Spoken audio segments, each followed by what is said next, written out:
Hi, my name is Gail Thackray and I'm a medium. And that means that I can tune into the other side and I sense things, I feel things and I see things that people don't normally see.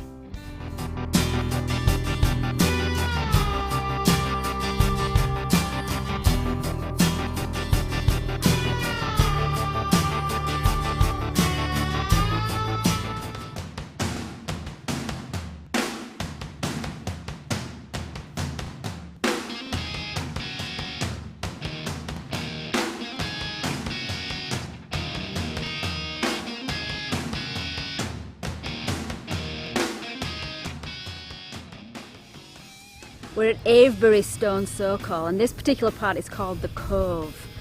This massive stone here apparently goes as far down underground as it is above. A very beautiful feminine energy. I found myself a throne here. This is Avebury Stone Circle, isn't it amazing? There's stones all over this village. In fact, the village is part of the stone circle and it actually has a pub right in the middle. Trust the Brits to put a pub right in the middle of a stone circle. So this is the entrance to the big circle called the Sun Circle. It's really big. I'm walking around this one 3 times clockwise because that's for good luck. Clockwise enhances the energy, but all these tourists are walking around the other way. They don't know. I don't know if I should tell them, but clockwise is to power up the energy. When you walk around anti-clockwise, you're kind of decreasing the energy. We're here at the southern entrance facing into the stone circle here at the Temple of the Ancient Britons, known as Avebury. We have on our right hand side here the male stone, which is a square on its corner with a face along its edge. And on the left here we have the female stone, which on the outside has a chair which someone would sit in and you ask permission to enter the circle. So what's this hole that goes all the way up here? Oh, it could be where they pour the blood, the milk or the honey, depending on what we think you need, you see. Oh, the honey sounds good.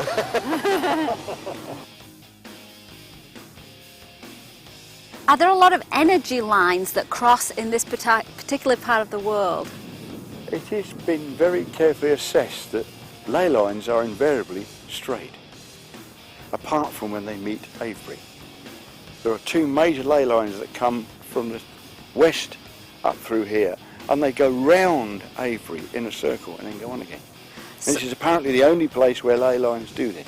And what about scientifically? Do they use, can you tell, is it the electromagnetic of the Earth? Or? Yes, yeah? It is the gravity coming through the fault lines in the porous granite that is below the chalk, amplified by the water that is in pools in the granite. And so they come, they crisscross, but right here they actually go around the circle. They go around the temple, and they go around it in a figure of 8. It's fabulous. So does this temple of stone circle, does it have energy all the time? Yes, never stops. Is it better at certain times of the year for, you know, certain cycles? It is attuned to the cycles of the rituals. It knows, it comes alive much more dominant particularly when the moon is full, or when the moon is opposite the sun at the zenith times, and other times where there are major alignments, i.e. the equinoxes and the solstices. But you could come here pretty much any time and get extra energy. People do get energised here all the time, but there are other times when this place really kicks in.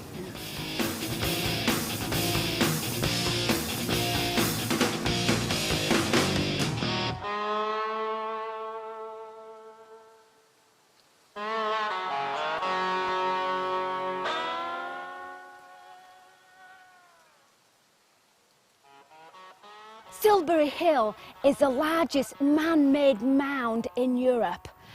And as you can see, it's just massive. It must have taken hundreds of people years to actually get it all in here. It's made of chalk. Legend has it that a very important warlord was buried here with his golden chariot.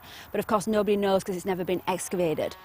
And it's about 20 minutes from the Avebury Stone Circle. There's so much energy here. There's so many stones and evidence of prehistoric man. And there are actually ley lines, energy lines that cross all over this countryside, and you can really feel them. And obviously, prehistoric man knew about the energy here.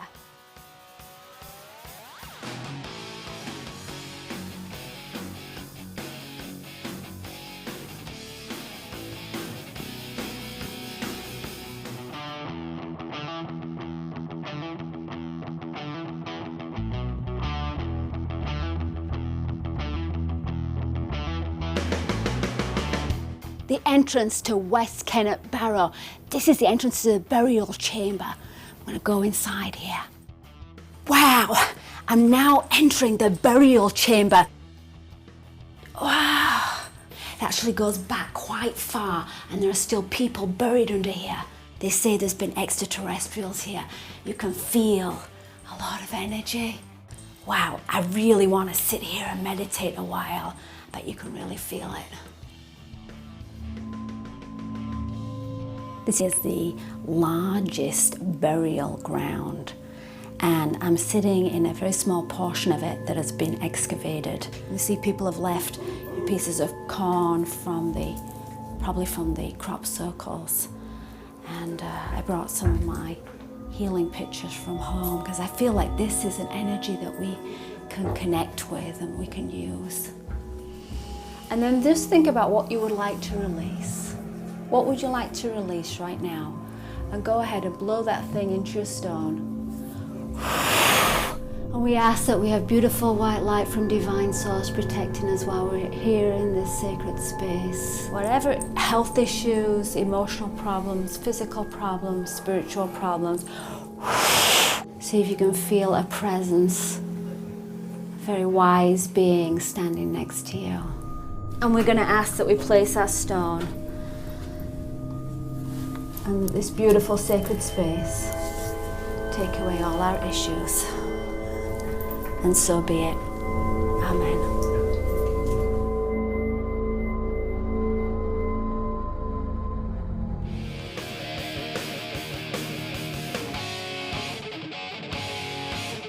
So Rod, tell me about this stone.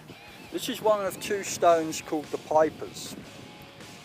Both of these stones have reputations. One is a reputation as a healing stone that goes back centuries. The other one has a reputation slightly darker, and that's as a burial marker for a massacre that happened about 1500 years ago.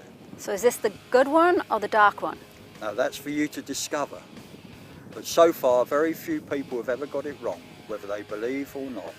Well, I'll feel the energy, see what I get.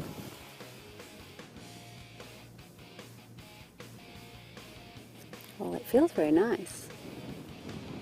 Let's go feel the other one. Okay, this is the second stone. Well, you know, coming towards it's not very friendly. So I'm saying this is going to be the negative one because I don't even really feel like I even want to get too close to this one. Are you sure? No.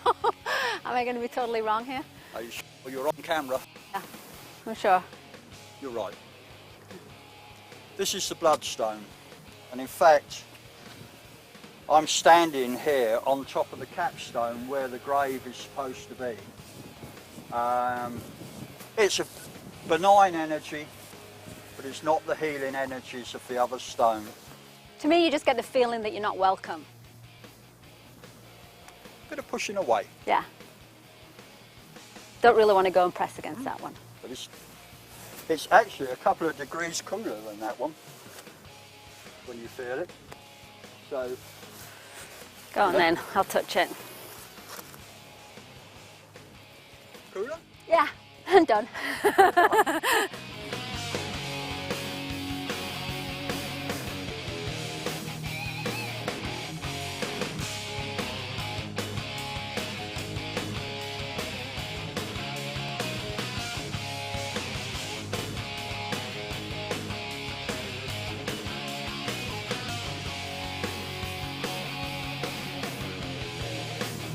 Well, this is a lovely little circle. I really feel the energy coming up. I wanted to take my shoes off and feel it coming up from the ground. Just has a lot of happy feeling here. What do you think? Well, this is a temple that is still used and has been used for 4,000 years. Of course, there's miles of good energy here. Basically, it's a party place. Well, show us how to use these dowsing rods. Okay, the dowsing rods pick up earth energies. Basically, if you're walking with them, you're holding them so you're relaxed like that, you're not holding them tightly. And as you walk forward, you will pick up lines of energy in the landscape. But you can feel it in your feet too. You feel it as well. And so as we go back, And again, Same spot. We've Same both got the spot. same thing. and as we come forward and come to the edge of the circle, There's one right here at the edge. there we go. Yeah. And it's a concentric circle of energy coming out from the centre, and the path gets wider and wider until it finally just floats away like mist. But you can actually feel the energy and really feel it coming up from the ground. So these are really just to kind of show you and These confirm. are, if you can imagine, when you're driving a car, you can feel how fast you're going, and you've just got the speedo, and these are the speedo, showing the energy rather than the speed you're travelling.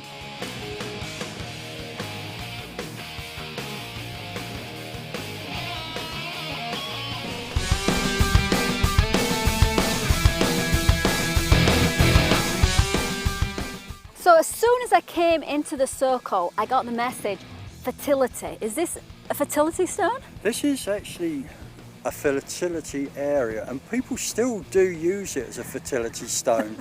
So you have to be very careful to cough loudly when you come here of an evening sometimes. I kind of got the feeling that this has been used for generations for couples to come here. Well, you can see how worn it is for starters, so you So- could say that. So I better not sit on this or anything. Only if you sit on it on your own.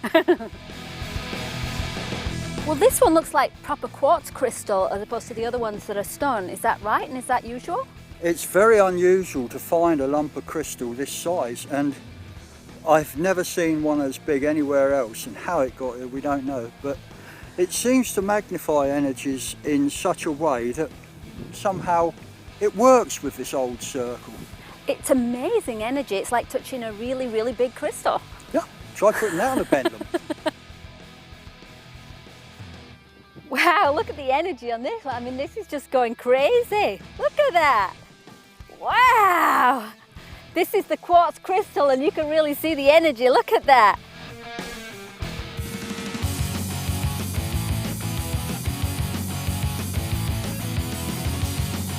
We're up here on the moors. It's quite windy up here. This is very sacred land, is it?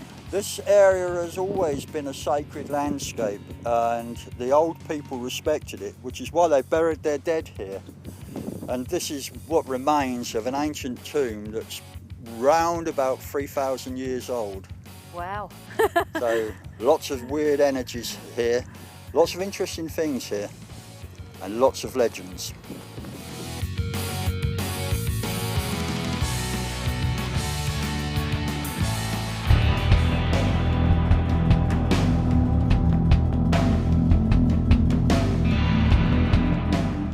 We're on Bodmin Moor in Cornwall, and this is a hollow stone circle, and for some reason I feel really drawn to this particular one. It looks small but has a lot of power. I feel like this was some kind of an ancient throne, or there were blessings placed here. This one just feels so special. I just want to touch this and feel the energy. It's very, very powerful. I wouldn't be surprised if people came and touched their sword here, or they came and put their hand here and got a lot of power from this one. It's beautiful.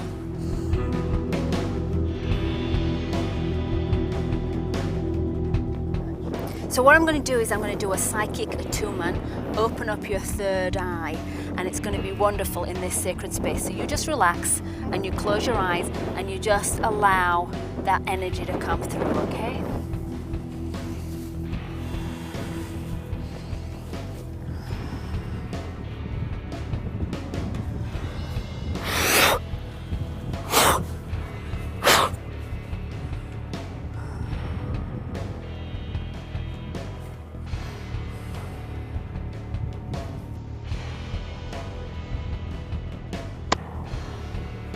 And there you go. Did you feel that? Did you feel anything coming through?